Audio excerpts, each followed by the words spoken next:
ارشد شریف اعلیٰ تعلیم کے لیے آئرلینڈ گئے اور اعلیٰ اعزاز کے ساتھ میڈیا اسٹڈیز میں ماسٹرز کیا۔ پاکستانی نشریاتی اداروں کے ساتھ غیر ملکی خبر رساں رائٹرز میں بھی کام کیا۔ صحافت کے ساتھ ساتھ وہ فوٹوگرافی میں بھی ماہر تھے۔ نیچر، وائلڈ لائف اور پورٹریٹ ان کا خاصہ تھے۔ اس کے ساتھ وہ ایک مؤدب بیٹے، پیار کرنے والے شوہر اور شفیق باپ تھے۔ گھومنے پھرنے، ہائکنگ اور ڈائنگ کے دل دادا تھے۔ مہمان نواز اتنے تھے کہ آج تک ہمارے گھر سے کوئی کھانا کھائے بنا اور تحفے کے بنا واپس نہیں گیا۔ ارشد شریف بہت ملنسار تھے اور بہت مدد کرتے تھے۔ وہ خطیر رقموں کے ساتھ چیریٹی کیا کرتے تھے، کبھی کسی کی مدد سے انکار نہیں کیا۔ لاکھوں لوگوں نے ان کے جنازے میں شرکت کی۔ آج بھی ان کی قبر پر پھول تازہ ہیں اور ان کے مداح روز ان کی قبر پر جاتے ہیں۔ ارشد کے جانے نے مجھے توڑ کر رکھ دیا۔ میں ہر وقت روتی رہتی ہوں۔ میرا کام کرنے کا دل نہیں کرتا، میری طبیعت ٹھیک نہیں رہتی، گولیاں لگے جسے خاکی والا منظر میرے سامنے آ جاتا ہے۔ وہ اتنا معصوم تھے، اتنا خدا طرز، اس کے ساتھ یہ ظلم کس نے کیا؟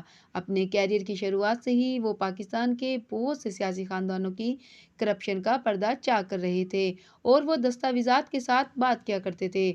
اس لیے ان کے دشمنوں میں اضافہ ہونا شروع ہو گیا۔ ہمیں بہت دھمکیاں آنا شروع ہو گئیں۔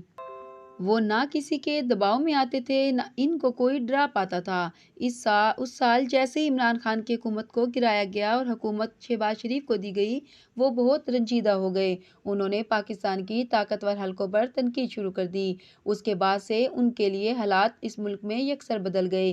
ان پر 16 مقدمات ہو گئے اور یہ FIRs ملک بھر میں درج ہوئیں۔ میرے اور ان کے لیے یہ حالات بہت تکلیف دہ تھے۔ میں بہت پریشان رہنے لگ گئی۔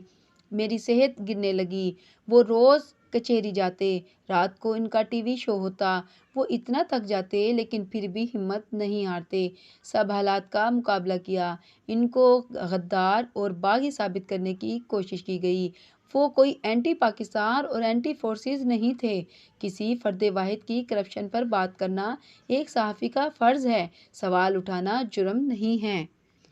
ارشد شریف کو دھمکیاں آنا شروع ہو گئیں۔ ان پر چپ رہنے کا دباؤ بڑھنے لگا۔ ان کو کہا گیا اگر چپ نہیں ہوئے تو سر میں گولی مار دیں گے۔ ہم سب ان کی سلامتی کو لے کر پریشان ہو گئے۔ وہ جب ملک سے نکلے تو ان کے پاس زیادہ ویزا نہیں تھے۔ وہ دبئی میں ہوٹل کے ایک کمرے میں محصور رہے، لیکن وہاں کے حکام نے ان کو ملک چھوڑنے کا کہا۔ ابھی ان کے ویزا کی میعاد باقی تھی۔ وہ کینیا چلے گئے، جہاں وہ زیادہ تر اپنے میزبان کی طرف سے دی گئی رہائش گاہ میں چھپے رہے، کیونکہ ان کی جان کو خطرہ تھا۔ پھر جب ان کے تھوڑا خوف کم ہوا تو انہوں نے یوٹیوب اور دیگر تحقیقاتی اسٹوریز پر کام کرنا شروع کیا۔ جب ان کو یوٹیوب سے پہلی آمدنی ہوئی تو وہ بہت خوش ہوئے۔ ان کا چینل یکدم بہت مشہور ہو گیا اور وہ جب تھوڑا مطمئن ہونے لگے اور ہمیں کہا کہ دسمبر میں واپس آ جاؤں گا تو ان کو بہیمانہ طریقے سے قتل کیا۔ ان کو سر میں گولی ماری گئی تاکہ وہ بچ ہی نہ سکیں۔ جو ان کو دھمکیاں پاکستان میں دی گئی تھیں، انہوں نے کینیا میں حقیقت کا روپ دھار لیا۔ میرے شوہر کینیا میں اپنی جان بچا کر گئے تھے۔ وہ زیادہ تر اپنے میزبان کی طرف سے دی گئی رہائش گاہ میں محصور رہے۔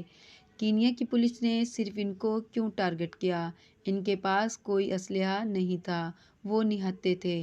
ان کو قتل کرنے کے پیچھے انہوں نے کس سے پیسے لیے؟ ان پر 16 FIR درج ہوئیں۔ جس دن ان سوالات کے جوابات مل جائیں گے، اس دن قاتل بھی مل جائیں گے۔